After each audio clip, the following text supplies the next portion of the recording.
What if you never aged? Chapter 4. समय ऐसा चीज जिसे कोई नहीं हरा सकता, ऐसा चीज जो हर इंसान के शरीर पर अपना निशान छोड़ जाता है। लेकिन क्या हो अगर समय आप पर असर करना बंद कर दे? क्या आपने मौत को हरा दिया है? या क्या आपने किसी ऐसी चीज को जगा दिया है जिसे कभी नहीं जगाना चाहिए था? इस अध्याय के पीछे के रहस्य और सच्चाई को जानने की कोशिश करते हैं। क्या हो अगर आप कभी बूढ़े ही ना हो और ज्यादा रोमांच के लिए हमारे साथ अंत तक बने रहे।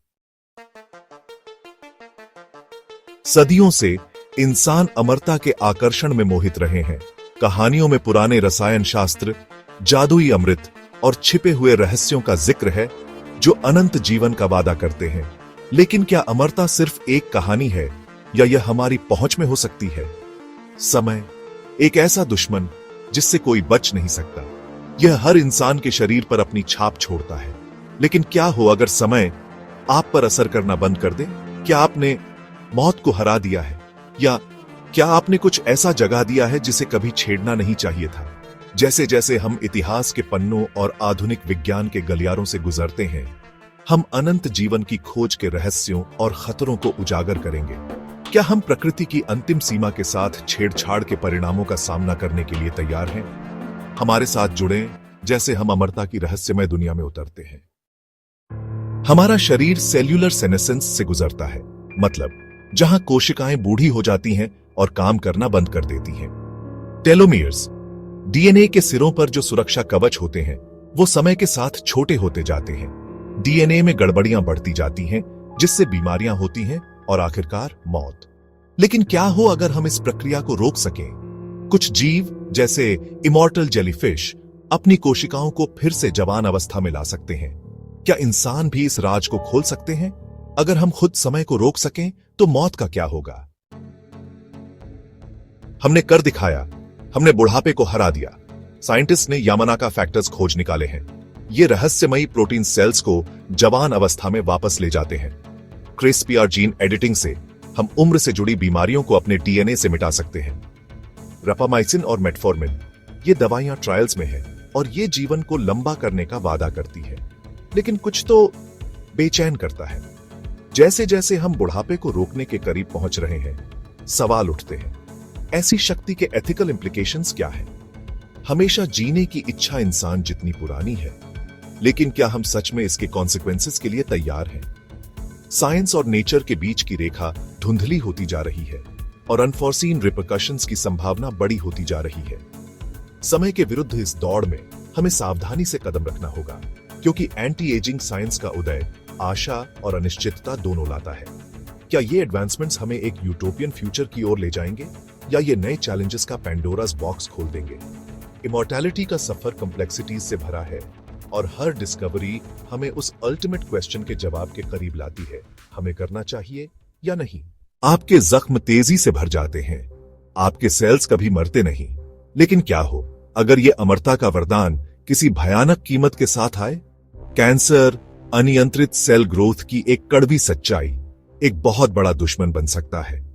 सोचो, लाइफ-रोमेनी सिंड्रोम, जहां कैंसर तेजी से फैलता है, एक अमर व्यक्ति के लिए एक निश्चित अंजाम बन जाता है। और फिर दिमाग की बात है, क्या एक अनंत जीवन पागलपन के एक अंतहीन चक्र की ओर ले जा सकता है? अल्जाइमर्स डिजीज हमें पहले ही एक बिगड़ते दिमाग की भयावहता दिखाता है। अगर न्यूरॉन्स ठीक से रिजेनरेट नहीं हो पाते, तो क्या एक अमर दिमाग भी डिमेंशिया का शिकार हो सकता है? दिल हमेशा के लिए धड़क सकता है, लेकिन क्या अमरता उसकी जीत सुनिश्चित कर सकती है? एथेरोस्क्लेरोसिस चुपके से जान लेने वाला धमनियों को कोलेस्ट्रॉल के लगातार जमाव से बंद कर देता है। क्या एक अमर शरीर ऐसी मरणशील बीमारियों से ग्रस्त रह सकता है? जैसे जैसे दुनिया आगे बढ़ती है, आप वहीं रहते हैं। मैंने सब कुछ जाते देखा है, लेकिन मैं कभी नहीं जाऊंगा। अमरता का ये डरावना पहलू अनंत जीवन के सपने पर एक साया डालता है। हमें ये पूछने पर मजबूर करता है, क्या अमरता की कीमत चुकाना बहुत ज्यादा है? जैसे जैसे विज्ञान अमर जीवन के राज खोलने के करीब पहुंच रहा है, हमें एक ऐसे नैतिक दुविधा का सामना करना होगा जो इतिहास के गलियारों में गूंजती रही है। क्या हमें अमृता का पीछा करना चाहिए? हार्वर्ड साइंटिस्ट्स ने चूहों में उम्र बढ़ने को उलट कर दिखाया है। यह हैरान करने वाली बात है। कैलिको और अल्टोस लैब्स जैसे अरबों डॉलर वाले biotech giants anti ageing research में पैसे लगा रहे हैं। स्टेम सेल थेरेपी से शायद खराब टिश्यूज रिजेनरेट हो सके और उम्र से जुड़ी बीमारियां मिट सकें। लेकिन इन तरक्कियों के साथ गंभीर सवाल भी उठते हैं। क्या हेफलिक लिमिट सिंड्रोम, जहां सेल्स डिवाइड होना बंद कर देते हैं, अनदेखे नतीजे सामने ला सकता है? क्या हम किसी चमत्कारी खोज की कगार पर हैं या किसी भयानक अनजान चीज के? अगर अमृता हकीकत बन जाती है तो हमेशा के लिए कौन जिएगा? क्या यह अमीरों का विशेषाधिकार होगा जिससे अमीर और गरीब के बीच का फासला और बढ़ जाएगा? क्या हमेशा की जिंदगी की तलाश से ओवर पॉपुलेशन और पृथ्वी के संसाधनों की कमी हो जाएगी? और फिर इंसान होने का मतलब क्या है? यह सवाल भी है। अगर हम मौत को ही खत्म कर दें तो क्या हम इंसान होने का मतलब भी खत्म कर देंगे? हमारी मृत्यु दर हमारे अनुभवों, हमारे मूल्यों और हमारे रिश्तों को आकार देती है। जैसे जैसे हम इन वैज्ञानिक खोजों के कगार पर खड़े हैं, हमें खुद से पूछना चाहिए, क्या अमृता की खोज एक नेक काम है या ऐसा पिटारा है जिसे न खोलना ही बेहतर है? अगर अमृता आपके हाथ में होती तो क्या आप इसे लेने की हिम्मत करते या कुछ रहस्य अनसुलझे ही अच्छे हैं?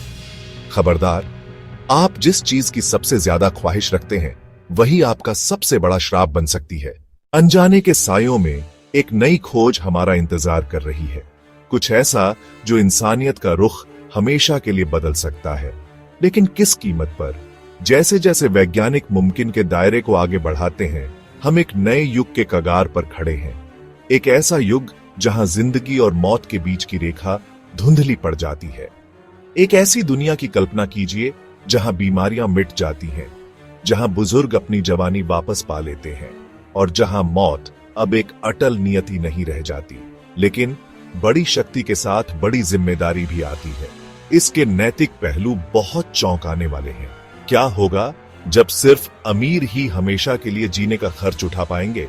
क्या समाज अमर और नश्वर में बंट जाएगा? क्या हमारा ग्रह बिना अंत के बढ़ती आबादी का भार सहन कर पाएगा?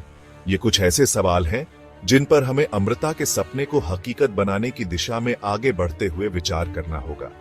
सायों में कई राज छुपे हैं और जैसे जैसे हम रोशनी में कदम रखते हैं, हमें इसके परिणामों के लिए तैयार रहना चाहिए।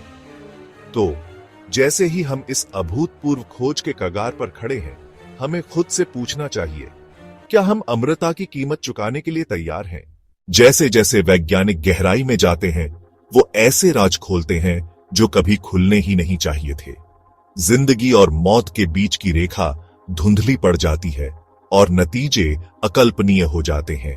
अमृता की खोज में वो अनदेखे भयावहता का पिटारा खोल देते हैं। क्या हो अगर अमृता पाने की प्रक्रिया हमारे डीएनए में अपरिवर्तनीय बदलाव ला दे? क्या हम अनजाने में ऐसे प्राणियों की एक नस्ल बना सकते हैं जो न पूरी तरह से जीवित हैं और न ही पूरी तरह से मृत? एक ऐसी दुनिया की कल्पना करो जहां अमृता की तलाश अस्तित्व के एक नए रूप की ओर ले जाती है। एक ऐसी जगह जहां दिमाग सक्रिय रहता है लेकिन शरीर सड़ जाता है। एक ऐसी जगह जहां आत्मा हमेशा के लिए अधर में फंसी रहती है। नैतिक और धार्मिक दुविधाएं बहुत गहरी हैं। क्या हो अगर अनंत जीवन की खोज हमें इंसान बनाने वाले गुणों को ही खत्म कर दे? हमारी भावनाएं, हमारी यादें, हमारा मूल स्वभाव खतरे में पड़ सकता है। जैसे कि हम इस नए क्षितिज के कगार पर खड़े हैं, हमें इसके परिणामों पर ध्यान से विचार करना चाहिए। अमृता का सपना लुभावना है, लेकिन इसके साथ एक भारी बोझ भी आता है। क्या हम अनंत जीवन के वादे के लिए अपनी मानवता कुर्बान करने को तैयार हैं? चुनाव हमारा है, लेकिन हमें सावधानी से चलना चाहिए, क्योंकि एक बार पिटारा खुल गया तो वापसी का कोई रास्ता नहीं हो सकता है। समय जिससे कोई बच नहीं सकता, ये हर इंसान पर अपना निशान छोड़ जाता है। लेकिन क्या हो अगर समय आप पर असर करना बंद कर दे? क्या आपने मौत को हरा दिया है, या क्या आपने कुछ ऐसा जगा दिया है जिसे कभी छेड़ना नहीं चाहिए था? अगर अमृता आपके हाथ में होती तो क्या आप इसे लेने की हिम्मत करते, या क्या कुछ रहस्य अनसुलझे ही अच्छे हैं? खबरदार, जिसे आप सबसे ज्यादा चाहते हैं वही आपका सबसे बड़ा श्राप बन सकता है। अंत में, चाहे हम बुढ़ापे या मृत्यु से कितना भी बचने की कोशिश करें, सच्ची अमरता केवल अल्लाह के लिए है, जो अल हय्य सदैव जीवित और अल बाकी सदैव रहने वाला है। हर रूह मौत का स्वाद चखेगी, जैसा कि कुरान में लिखा है, कुल्लु नफ्सिन दाइक़तुल मौति थुम्मा इलैना तुरजाऊन, सूरह अल अनकबूत 29:57। यह दुनिया अस्थाई है और असली जीवन आखिरत में है, जहां केवल अल्लाह ही हमारे अंतिम ठिकाने का फैसला करता है। आशा करता हूं कि आपको वीडियो पसंद आया होगा। इस कदर ही और काल्पनिक सफर के लिए कृपया जुड़े रहें, लाइक करें, सब्सक्राइब करें।